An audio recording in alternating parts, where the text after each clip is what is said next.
now tuned into Native Collect.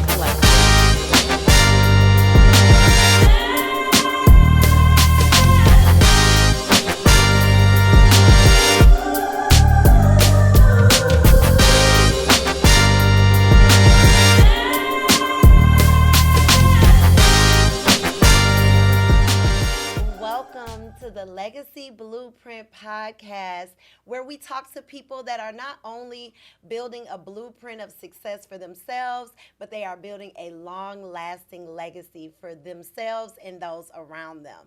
I am your host, Kayla Wanakey, and today, everybody listen, we got the people's favorite real estate attorney in the house today, Miss Tiffani Hawes. How Hey, you y'all. doing, girl? Hey, how are you? I'm great. I'm really excited to sit with you today and talk to you. Like, I went to your Instagram and I'm like, all of my people follow you. So I'm like, she's the one for sure. I'm right. So, no, we're so happy to have you here. And here at the Legacy Blueprint podcast, we are powered by Native Collective. And Native Collective is really big on just your native town and how that contributes to who you are today. So, our first question is, where are you from, Tiffani? What's your native town? So I am from a little bit of everywhere. Okay. So I was born in Alabama, but my father was in the military. And so we went from Alabama to Germany, back to Georgia, back to Germany, then back to Georgia. So pretty much like I grew up between Georgia and Europe. Oh, wow. Mhm. So that's like a different type of growing up. Like, you didn't have the same people around you the whole time while you were growing up. So how do you think that has contributed to who you are today as a person? Well, I think it's given me, just a different understanding of people. You're in different countries, you're moving around to different places, you having to get in where you fit in, you're having to, make friends where you go. So, I don't think I realized back then what it did for me, but now as an adult and my ability to relate to all people, it doesn't matter where they're from. Like, I just have the ability to see people where they are and pull something from me to kind of relate to them, which makes, the relationship just easier, more genuine and all of that. So looking back, I think that's like the biggest thing, just, getting to know people for who they are. Because if you come in with any other kind of crazy stuff, you're going to get rejected. You're going to be at that little lunchroom table where nobody sit. Right. So you kind of had to adapt. Yes, absolutely. And in real estate, oftentimes, like, it's a lot of networking involved and things like that. So let's dive a little bit into the real estate side. So you're a real estate attorney, specifically a closing attorney.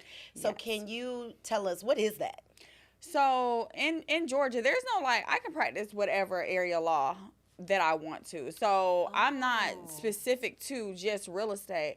When you get your bar license, you can practice whatever law that you want to practice. But I focused on real estate because before I became an attorney, I worked in the real estate arena. I was a real estate paralegal. And so when I went to law school, it's just what I knew. And at this point, I'm lazy. I got all these kids. I'm not learning a different area of law. So I just kind of stuck to what I knew. And so now that's just my full focus is residential or commercial real estate closings. Okay. So let's back up a little bit, because I didn't know that when you take the bar that you could just practice any type of law. Yeah, I can be your criminal attorney right now if you wanted me to. Now, you might not win. Right.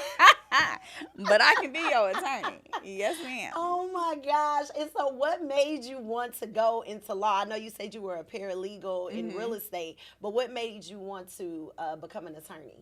So, to be honest, my mom used to watch those Judge Judy type shows or whatever. And so this is me as a kid just watching this stuff, and I loved it. I was like, oh, that's what I want to be. And so I think I was 9 years old or 8 years old, just a young kid, and I was like, oh, I want to be an attorney. So if me and my husband get a divorce, I'm going to kick him out of my house.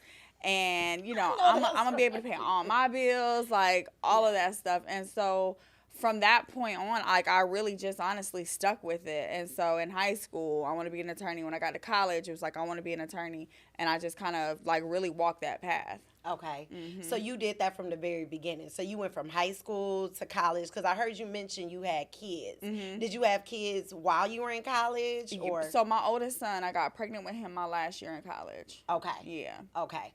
And so you were always on the trajectory to be an attorney. Yes. And then when you were a paralegal working in real estate, what was that?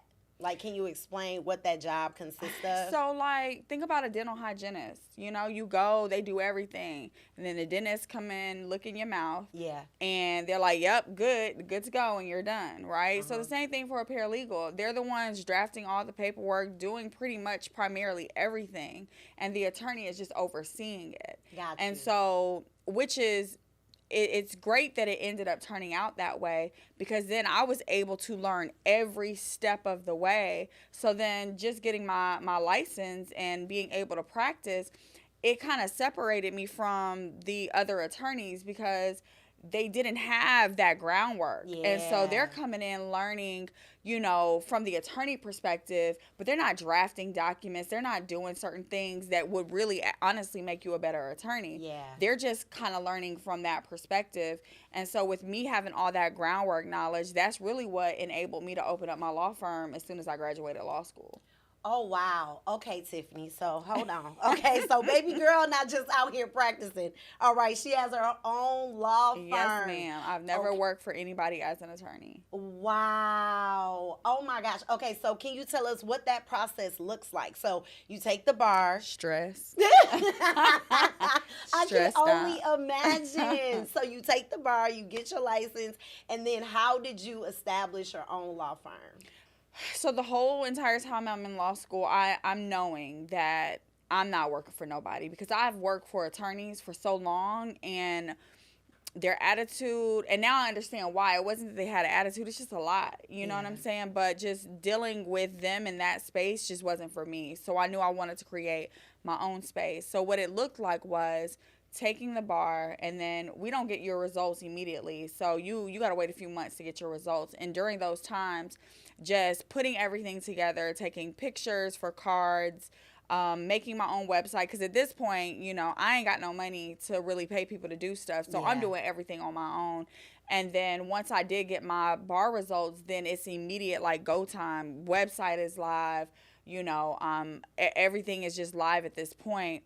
And then there's a reality check, right? Because when you open up your business, you think that everybody just gonna come utilize you because you opened your business. You just turned the lights on and said open.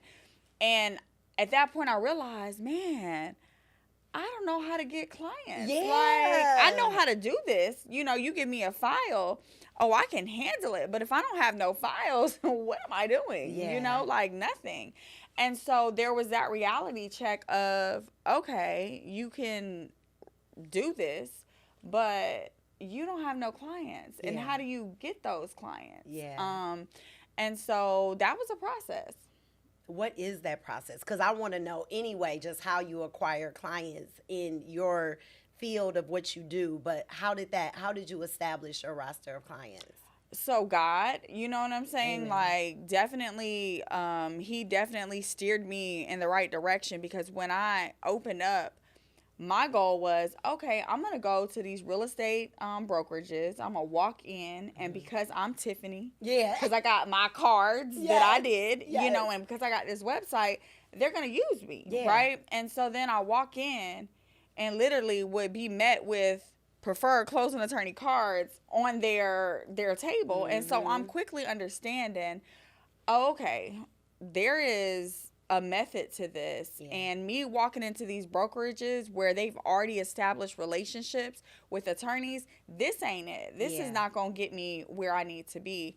And so I was at home and I was just scrolling Instagram, and this is when the hashtags were like a big thing. And I stumbled across Atlanta real estate agents hashtag, and I was like, these my people. This is where I can find my people. And so it was like a light bulb went off. And I started DMing these real estate. Like, I went on the hashtag and was like, friend. Yeah. Started DMing them, started, you know, liking their pictures or whatever. And there was this guy. He was with Keller Williams. His name was Posey, and I love Posey. He's at family at this point. And he messaged me back, and he sent me a contract. Wow. And when he did that, we closed it, and I was like, I can do this. This is my lane. This is where I'm gonna get my clients. I'm gonna make myself look interesting. You know, I'm a young Black attorney. You know, in Atlanta area, you weren't used to seeing that, right? Like when you think of closing attorneys, you're walking into these white older male, and that's what you saw. You didn't see the young Black vibrant, you know, closing attorneys. And so I know what our people like. You know what I'm saying? Like we like that. We like things that look good. We like things that are different. We like things that are, you know, like in our community, buying a house is more than just signing paperwork, right? So you might have a white client or Asian client. They go in, they sign, they leave. They're not taking pictures. They ain't telling nobody they bought a house, right? But be with us, because a lot of times we are the first person out of our entire family. It is a big thing. You know what I'm saying? Like, it's more than just buying a house. It's like, this is a opportunity, you know? And so for me, it was like, I'm going to celebrate that, you know? Like, I'm going to make this less about the paperwork. We going to do the paperwork. The paperwork is going to be right. You going to leave my table knowing more than when you came. But I'm going to celebrate you. And I'm going to celebrate this process because you deserve it. Like, when you buy a house, it's more than just buying a house. It really opens the door up to so much more. Like, when you're buying a house, you can't spend money, right? Frivolously. You got to be responsible. And you got to do this sometimes for months before you purchase your house. So what is that teaching you? Financial responsibility. You know, you're starting to really learn about interest rates. You're starting to learn about equity and how you can utilize that to catapult yourself in life.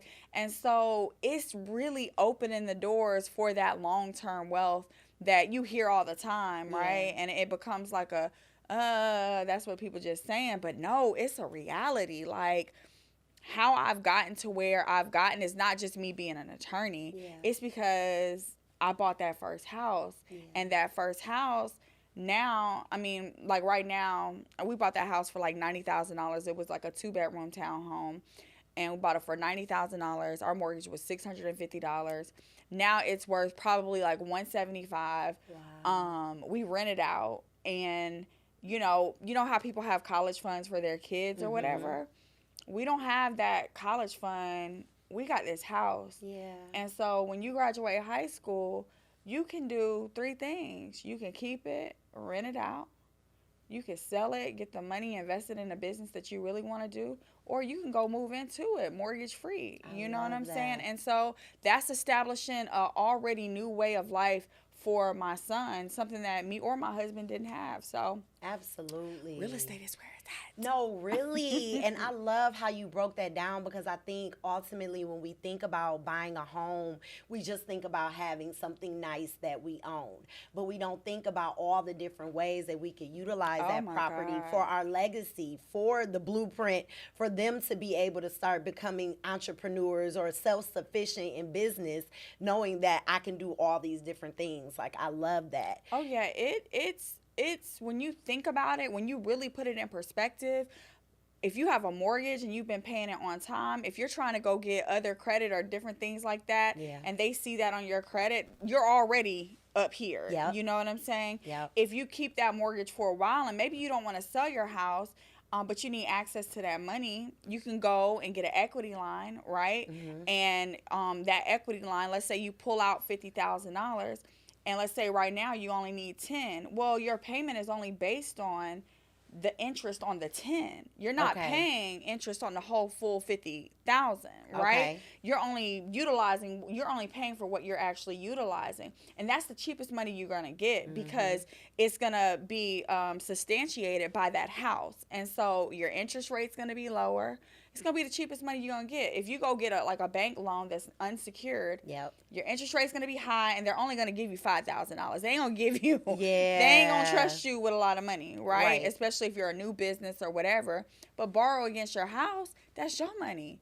You know, as long as your net to debt can substantiate, you know, that payment at the max. So if I pull 50, they're going to make sure I can pay for 50. Right. But just because I pull 50 don't mean I got to take 50. Yeah. I can only take 10. It's like a credit card that's secured against your house almost. Low interest and all of that. Yeah. Now you can open your business. You can do all of that. But if you don't own a home, what you going to borrow against? Straight up. Nothing. Oh my gosh. So to even know you can get capital from owning a property, I don't think a lot of people put two and two together, especially in our community, because like there's just a level of ignorance on our end, not because we don't want to know, it's because oftentimes we didn't have that information growing up. Our parents didn't know. They weren't homeowners. Like you said, a lot of us are like first generation homeowners. And so learning how much you can do with owning a home and like the different type of things you have access to, that's amazing. Yeah, and I think in our community, sometimes we really think it's too good to be true. Yeah. Right? Like, I'm telling you this information because I'm a benefit financially from it, you know? And it's like, nah, like, yeah, this is my business. You know, I'm a lawyer and I close real estate transactions. But when I got my first job being a paralegal, that attorney was like, why don't you go buy a house? I'm like, buy a house? Like, I can't buy no house. Like, what you talking about? I can't do that. And he said, just go to the bank. He said, just go to the bank and see if they are going to approve you. You never know. Yeah. And I didn't question. I ain't go ask my cousins. I didn't Google. I didn't do anything. He put the thought in my mind, and I went home, talked to my husband about it.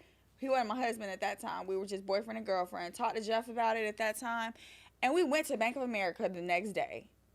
Went to Bank of America. Bank of America said, yeah, you approve. You can get, I think it may have been like $100,000. Yeah. And we were like, approved? Like what? So at this point, we're learning. We're like, we just took that first step. Yeah. And it's like, but now being in the position that I am now, and I do, you know, really preach home ownership, but it's met with a lot of, like you just want, like you just benefited from it. That's why you're telling the people, and it's like no, like somebody just told me to take that one step, and I did, and not look at me now, you know, because everybody's success is measured differently. Absolutely. You know what I'm saying? But am I living my dream? You know, I have a successful business. I have a home. We have tons of equity. I'm able to pass this on to my children. Like, if you can do that, I know you would want to. Absolutely. You just gotta believe, not just believe, but believe it for you. But just take that one step. Now, you may go to the bank and they may say you ain't ready right now. Yeah. But they're gonna give you, these are the 5 things you need to do to get ready. Yeah. So if now you done did step 1 in 2 months, now you on step 3 in 4 months. Yeah. Now you on step 5 in 6 months, and you could buy your house 6 months later. Yeah. You know, but if you never go, you'll never know, and you'll be sitting back watching everybody else saying it's a scam, and it's not a scam. Yeah, you know? But I think it's a part of us that don't believe that we are even ready ourselves. Like, without even asking, we'll count ourselves out. Like, we don't make enough money, even though we're paying an enormous amount of money in rent. You know what I'm saying? Nobody really realizes that, like, mortgages a lot of times are less than the rent that you're paying monthly, you know? But it's so many times that we count ourselves out, or we just don't know the steps. And so, okay, so most people, when you think of real estate, you know, okay, I get an agent, okay, you know about the lender, but when does the closing attorney come into the picture? So once you get pre-approved and you got your agent and you go find the house, boom, you found it, you've signed the contract.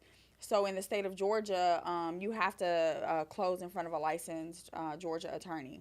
And so once they go under contract, that's when we come in the picture, right? So you get your contract, it's sent to the lender, and it's sent to us as the closing attorney. Now, our main job as the closing attorney pretty much is to review the title and facilitate the contract. So whatever terms you negotiated in your contract, to make sure that we are putting that on the settlement statement. And then for the title, to make sure there's no liens, right? Because we represent the lender. And the lender wants to know that, hey, if this person stops paying their mortgage, I want to be able to take this house back. And they can't take that house back unless they're in first lien position. And so if the seller who's selling the house to the buyer has a mortgage, or let's say they ain't paid their taxes to the IRS and the IRS put a lien on their house, then we got to make sure those two things are paid before the buyer's lender can put their mortgage on the house. You get what I'm saying? Okay. If we don't do that now and we close, that means the buyer's lender is now in third position.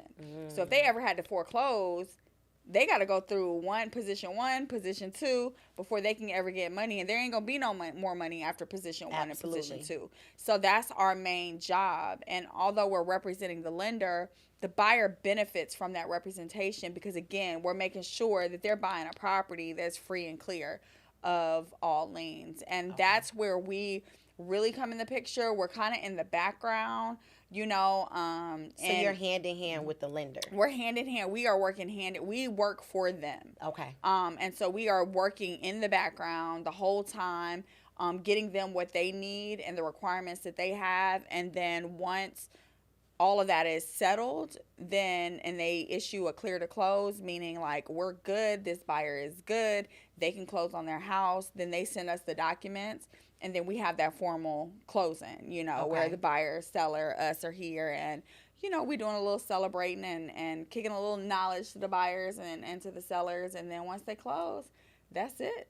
Okay. So I know that you said when you started out, you got your first contract with an agent. So now that you have the law firm, are you more so looking for opportunities with lenders to develop those relationships? Or are you still looking more at developing the relationship with the agent in order to get a contract? So how this industry really works, right, in Georgia, right? Agents are the heartbeat of not only our business as closing attorneys, but also lenders, right? Okay. So usually what happens is the buyer finds an agent, and that agent turns that buyer on to their team. Okay. And so as part of their team, they're going to have their preferred attorney. They're going to have their preferred lenders. Now, sometimes buyers may be introduced to the lender first, but that's few and far between. Yeah. More than likely, they got their agent first, and their agent is now giving them to, you know, their preferred vendors. Okay. And so majority of my business is definitely geared towards those agent relationships. Yeah. But let me tell you what's getting ready to happen. Right now, the interest rates are 8%, right? Yes. And we're so get to that. They're going to come down, right? Okay. And when they come down, it's going to be lender refinance season. And so when people refinance their home, that also has to be done with a Georgia licensed attorney. And so I'm going to want to build those relationships with those lenders, because I want to do all your refinances, because it's going to flood the market once the rates start coming down, you know? So it's definitely a strategy that I'm going to be implementing really soon, because I know what's getting ready to come. Yeah. So speaking of those high interest rates, Tiffani, for people that are looking to buy, how is the market going? Are people still buying? Is it slow in this season? And what would you advise someone that's looking for home ownership right now? So right now it is slow. You know, you have a lot of people who are scared of the interest rates, right? You've just came off of 2-3 years where interest rates were 2.75, 3, 4, you know what I'm saying? Even low fives. And people became obsessed with the interest rates, right? Because it was a thing. But let's go back to my story. When I went to the bank said, you're approved for $100,000. This is the max that you can get. I didn't even think to ask about what the interest rate was. Yeah. They just said, this is what you can afford. And my payment was $650. I knew I can afford $650. Right? So now looking back, interest rates really don't matter. Right? Now, it does give you, if your interest rate is 2% versus 8%, you're going to be able to afford a bit more house with the 2% versus the 8%, right? So you might can't get that forever home in your mind that you want when the rates are higher, right? You might have to settle for, you know, I wanted 4 bedrooms, now you got to get 3. You know what I'm saying? I wanted 3 bathrooms, now you got to get 2. Yeah. Maybe it's not in the best area or your desired area that you were going to be in, that you wanted to be in. So you might not get all your checks checked off of, right? But guess what you're still doing? You're still building that equity I in was the just home. about to say, talk to us about Yes, that part. Yeah. you're still building the equity. You're not paying. So when you're paying rent, when your lease is up and you walk away, you're walking away with nothing. Yeah. But you're paying an 8% interest rate with a payment that you can afford. Remember, because you're not borrowing $600,000 because you can't do that right now, right? Because you can't afford that payment right now. Right. You're getting that house for $250,000, $300,000, way out in Winder, you know, way out in I don't know, just the far place, Noonan, Georgia, you know, like way out in Paulding County. You're getting that smaller house with a mortgage of only $300,000 because that's what you can afford at that interest rate, right? Yeah. But you're building equity. So in 2 years, when you go to sell it, you know, and you pay off your fees, you're walking away with a check. Yes. You know what I'm saying? Yes. You're not walking away with that when you're renting. Yep. And then you're taking that check and you're putting that as a down payment for that house that you really want. That's you know? it, Or Tiffani. you're like, you know what? I thought I wanted more, but this is good. So I'm going to keep paying, and then boom, interest rates go down. I'm going to refinance this house. I'm going to take some money out, do a few things that I really want to do with it. My payment is lower. You know, I'm going to stay here, you know? And then I'm going to pay more on my I'm going to pay the same payment I was paying with 8%. Yeah. And now my equity is increasing even faster. Yes. You know? That's so good, because I think it's so much in this conversation that's like extinguishing the fear, because it's so much fear in anything permanent. I think when people think of permanent, they think of like, I'm stuck, versus Nothing is permanent. Right. You sign a note, that's a contract with the lender that I'm going to pay you for loaning me this money. Yeah. You sign a lease that says I'm going to pay you for letting me live in this house. And for whatever term, it's a year, 2 years, 30 years for a mortgage. Doesn't mean it's forever, because you can run into some hard times, right? You run into those hard times, you can't pay your payment, they foreclose on you, you know, oh, wow, the end of the world. No, it's not. You know, in 2 years, get your stuff together, go buy a house again. You know what I'm saying? You get evicted out of your apartment, you know, it's going to be hard for you to rent anywhere, right? Yes. And so now you're going to have to go back home, stay with your mom and them, you know, for a few years, get your stuff right. Now you can rent again. It's the same thing. Like the same thing can happen whether you're renting. It's still a contract. Yeah. You're still, it's so people think of buying a home as forever and renting is just temporary. It's not. Yeah. It's the same thing. It's the same thing, except you making money over here. Yep. And ain't nothing over here. Yep. Listen, get us together, Tiffani. Y'all better buy these houses. All right, listen, y'all. This is getting so good, but we have to take a quick break for our sponsors, and we'll be right back with Miss Tiffani Hawes on the Legacy Blueprint podcast.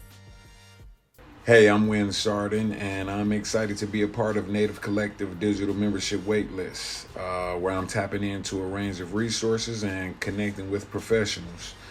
This platform is proven beneficial in helping me stay organized and maintain a proactive approach as I continue to make a leading impact in the community. The diverse tools and support provided by Native Collective has enhanced my efforts and effectiveness, so make sure you check them out. Hey there, it's your girl E. If you're anything like me, you're probably tired of searching for one place that truly identifies the cultural diversity in the melting pot that is Los Angeles. Well, I've got some really good news for you. I'd like to introduce you to Native Collective, the hottest, most exclusive private membership club that's about to change the game. All right, welcome back to the Legacy Blueprint podcast with your girl, Kayla Wanakee. Listen, y'all, Tiffani is getting our entire life together. You want to talk about a blueprint? You want to talk about a blueprint? She is getting all of our real estate dreams in order. We are finding out that we may be able to do the things that we never thought we would be able to do, like own a home. All we have to do is take the first step, and Tiffani is getting us together. So, Tiffani, I am loving this. I'm loving every second of it. Thank you so much. Just for all of the knowledge, because I think that's the biggest takeaway from the very first part of the interview is that you're finally extinguishing fear. Like Right. now we're feeling like, okay, we can be homeowners and we're understanding why it's so important. So I want to get to a little bit more about you. So I know that you have a law firm and your law firm is comprised of African American women. Yes. I love that. You want to talk about some black girl magic? Okay, they all are attorneys out here. So Yes. was that something that you always aspired to do, or did it just organically happen that way? Definitely organically happen. Like, I accept all people, like, Yeah. come, but, you know, you attract what you are, you know, and I'm a black attorney and I'm a woman, and, you know, from the appearance of social media, I'm successful. In real life, I am. Yeah. But, you know, on social media, you can make yourself look any type of way. But on social media, I have the appearance that I'm successful. So other attorneys, you know, who are trying to do what I'm doing or whatever, you know, it's like, man, let me reach out to her. And so it kind of Yeah. organically just happened that way. Yeah, I love it. So you're truly helping to build a legacy for people within our community. For And I sure. think that's beautiful. Now, I also know that you were on a reality show. Yes, ma'am. Can you tell us a little bit about that and how that transpired? So when you do something and you're really good at it, it opens opportunities, right? Yeah. So I wasn't looking to be on TV or anything like that. It was just TV found me, right? They wanted to do a show in Atlanta about real estate. And if you go on social media, which is where, you know, casters and all those people are, they're looking on social media. When you put real estate and you looking for black people, I'm going to pop up every time. I'm going to pop up, you know? And so I popped up along with some other ladies that were on the show with me. And, you know, that's how that happened. So it wasn't something I was looking to do, but it was an opportunity. It was in the field that I was in. So Yeah. it wasn't taking me out of my comfort zone. And I did it. It was cool. Yeah, you liked it? Yeah, it was cool. Okay, because I know a lot of people, you hear like mixed reviews when it comes to reality. Was it just about your your professional life, or was it also you as a whole person? Like, did it come into your personal life as well? So I think the premise of the show and what we thought the premise of the show was definitely more business oriented. But it's TV. Yeah. People want to see. They want to see the mess. They want Yeah. to see all of that. And I think that when you're being introduced into this world, it can kind of, you know, some of the girls were taken aback by it, right? Because it wasn't so much following the business, but it was following the personal communications and things that was going on between the ladies. Yeah. But this is what I always say. They can't produce a show with stuff that you don't film. Yeah. So if you actually are doing the things, Yeah. you can't be mad Yeah. that this is how they're tailoring the show. You know, Yeah. like for me personally, I am just Tiffani. And Yeah. that's whether I'm on TV, that's whether I'm not. You know, it's just me. So for me, you know, I was cool with it all. You know, Yeah. you didn't catch me out of character because I wasn't trying to be a character. You know, I was genuinely being who I was. And Yeah. so for me, it was a good experience. It was cool. It was a blessing. You know, a Yeah. blessing in a way where, you know, people saw something in me that I was doing, and I was able to do that something in Yeah. front of thousands and millions of people, like just a higher platform. Yeah. So for me, it was like, I'm going to be grateful for this opportunity. I'm not trying to be a superstar, Right. but, you know, I'm going to be on here. I'm going to be a black woman, and maybe I'll inspire somebody. And if I do, cool, you know? So. Yeah. Did your business expand a lot after the show, or was it just you always were doing good, so it just was a Right. I think continual? for me and all the rest of the ladies, like, we were all successful. Yeah. in Atlanta, right? So it wasn't so much that now our business were going to change because of the show, because we were already super established in this area. So Yeah. people already knew me. So it wasn't me being introduced to the Atlanta market. It was me being introduced to the world. world. I can't do business with the world, though. Right. I'm licensed in Georgia, Got you know? you. So it was just more so just exposure. So if I wanted to, do something else, then now I have this platform Yeah. to be able to do that, you know? Yeah. So I wouldn't say that it changed my business in a way where, I saw more clients or anything like that. I think it probably, for some people, may have hurt their reputation. For people like, maybe I don't want to do business with this person because of this, that, and the other. Yeah. But for me, the feedback that I got mostly was, girl, you were the same person. Yeah, And I'm like, was I you supposed to be somebody else? Like, who was I supposed to be? Right.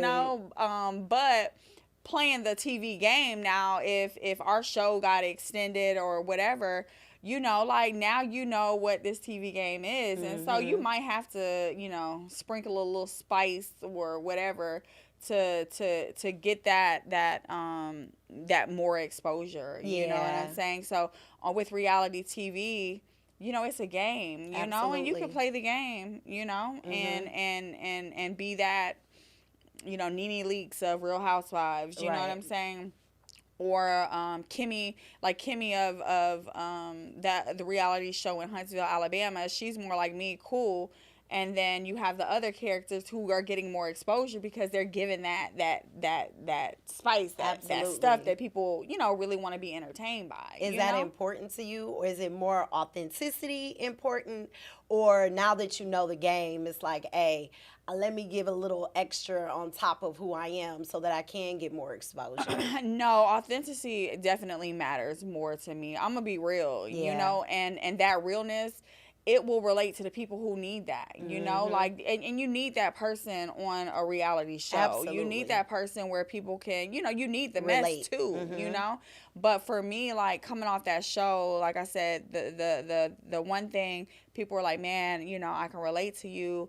You're the same person. And then when I disclosed some of the mental health things that I went through, just owning a Yeah. business and doing all of that, it really opened up the conversation for a lot of people. Like, man, I didn't even know what to name that in my life. You gave me a name. Yeah. You really, like, man, like, you're helping me. Like, this happened to me and all of that. So it's like, God gave me that opportunity, maybe not to, catapult me in this direction, but maybe to give a voice to, Absolutely. mental health concerns that, us as Black women, because we do it all. We don't know how to Yes. stop. Yes. And just giving a voice to that, to the people, so that they can, define how they're feeling. Because Absolutely. you don't know how to change it unless you actually know what you're dealing with. Yeah, yeah. And that's so good, because here at Native Collective, mental health is very important just overall. And so from talking to you, like, it seems like you've always been, like, very assertive. You knew what you wanted to do. You had goals. You accomplished those goals. And you're also a wife and a mom. I know just from experience, like you said, Black women, like, we're always pushing ourselves to the limit. Oftentimes we bypass our emotions, how we're feeling, to get the ultimate goal or the job done. So how have you been able to maintain your mental health, and have you had any mental health struggles, and what are those? For sure, I wasn't able to maintain my mental health. I didn't even understand, because, like you said, it's always been go. Yeah. Go, go, go, go, go, go, go. That feels normal. That feels natural. That feels healthy to me, to go. Yeah. Right?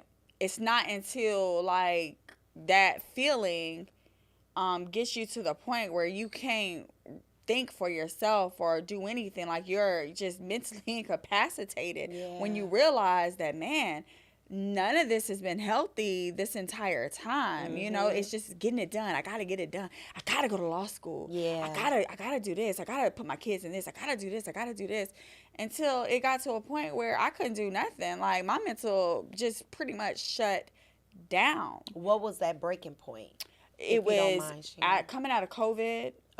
During COVID, the interest rates went down crazy. Business was crazy because everybody was trying to buy a house. Everybody was refinancing. So I'm just waking up at 4, staying at work till 11 o'clock at night, just trying to get it done. It's like, man, this is a blessing.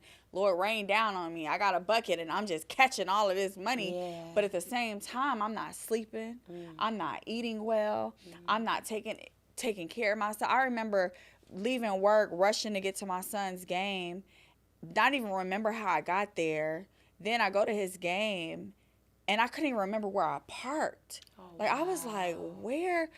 And I'm not even putting 2 and 2 together. Like, this is a problem. Yeah. Like, where is my car? And I couldn't for the life of me figure it out. Like, and so it was like that. Those things started happening. And then one day at work, it was like the last day of the month, which was busy. I think one of my employees was out. And my mind was just in overdrive, and it just shut down. And I couldn't think. I was like, and so all I could do was call my husband. I was like, babe, I don't know what's going on, but I can't. I don't know what's going on. I need you to come up here. And I remember leaving my office, and I was pacing in the hallway. And at this point, it's turning into a panic attack, right? I'm thinking something is wrong with me. I'm literally thinking I'm losing my mind. I can't think. I can't grasp a thought. I can't, figure this out. So I'm drinking water and I'm walking down a hallway. I'm just like, Jeff, come on. And my husband's the type of person, no matter what he got going on, when I call, his kids call, I don't care if he worked for President Obama, he going to drop everything and he's immediately going to come. He ain't going to tell nobody nothing. He just going to leave. And he got there. And, he took me home, and I'm, like, still in panic mode. So I'm like, man, take me. Something's wrong with me. Yeah. Go to the emergency room, and, they give you, they check your stuff. Everything is good. So, they're seeing, like, the signs of, like, anxiety, panic. So they give you, like, some medicine to kind of calm you down, went to sleep. Woke up, definitely felt better, but now I done had a panic attack. So now it's like, now I'm afraid to have a panic attack again. Yeah. So now me being afraid has caused me to have multiple panic attacks, and it becomes like a vicious cycle of stress, anxiety, panic, all of that. And so I had to take some time off from work. My husband quit his job to be there and support me because I couldn't. I'm crying. I'm like, can't leave the house. I'm afraid. I'm scared. And like, scared of what? I don't even know. Yeah, you know what I'm saying? Like, I don't even know what I'm fearful of. Right. I'm just afraid. And, with my mom came up, my kids, they love me to death.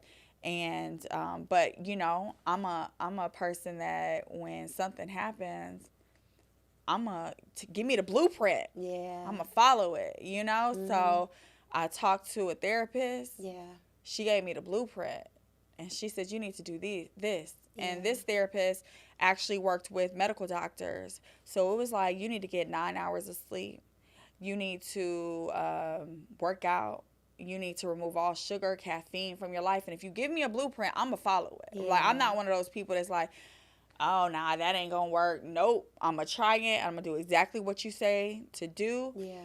And I did that stuff, and I didn't even know how important sleep was, right? If you just at the minimum get 8-9 hours of sleep as an adult, your mental health is going to improve in 75%.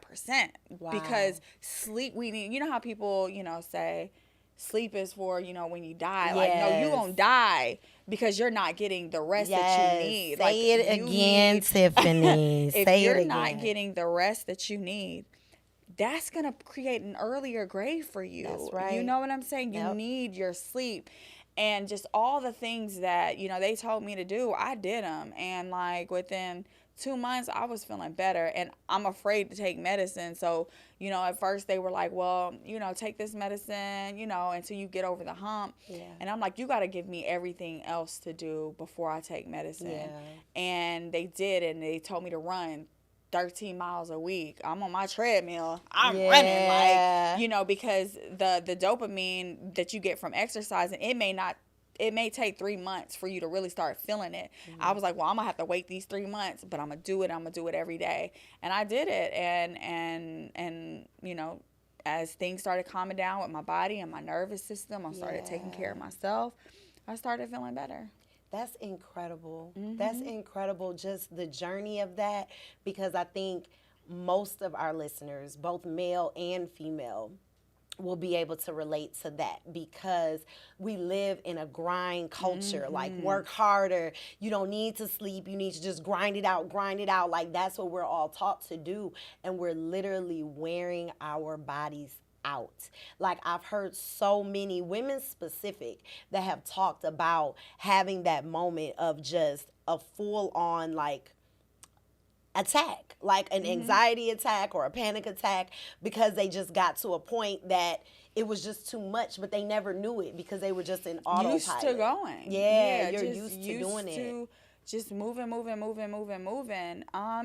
honestly, there's a time and a place for it, right? Because I can't on one hand say I'm successful and then on the other hand say put you first and put your mental health first. Like, you might have to lose your mind for a little bit if you want to reach that level of success. Like, if you're that goal-oriented person, you might lose your mind. You know what I'm saying? But when you lose your mind, and now you should be successful at that point, right? Because you done pushed that far. Because you done pushed that far. Dial it back down, you know? And when you dial it back down, like, you begin to have a different gratitude for, like, your business, for people. You begin to give grace that you didn't even think that was that you even had in here, because you understand what it takes for you to be a successful business owner. So I don't criticize business owners. I'm not here to tell business owners what they can do better. I don't do any of that. If I want to, you know, use your business for something and I like your product, you know, maybe it took you a little longer to get it to me or whatever, I'm going to use you. And I'm not going to have nothing else to say to you. I'm going to pay you the money that you requested, and I'm going to move on. So often, you know, when you're not on that side of things, when you're not in this mental place, people just feel the need to be so opinionated and so critical and so everything. But if you knew all that person was giving, that's right, for that business that you now want to tear down because of whatever expectations that you put in your own mind, like, you'll sit down real quick if the shoe was on the other foot. You know what I'm saying? That's and good. So for me, like, it wasn't just that mental health thing slowing me down, but it also just imparted just empathy for people and business owners. And, you know, people really just, like, I've been going to my nail people for like 13 years. I'm like, man, y'all here every day. When do you take a break? Holidays, that's your busy time. So you're not even taking a break on your holidays. So now when I go get my nails done, like, they smelled my perfume and they wanted some. And it was a little expensive. But I was like, man, for Christmas, I'm about to go buy them this expensive cologne and perfume, because they don't do that for themselves. You know what I'm saying? But I want to show them light and love. They sit here and do my nails and do all these things for me all the time, and for all these people.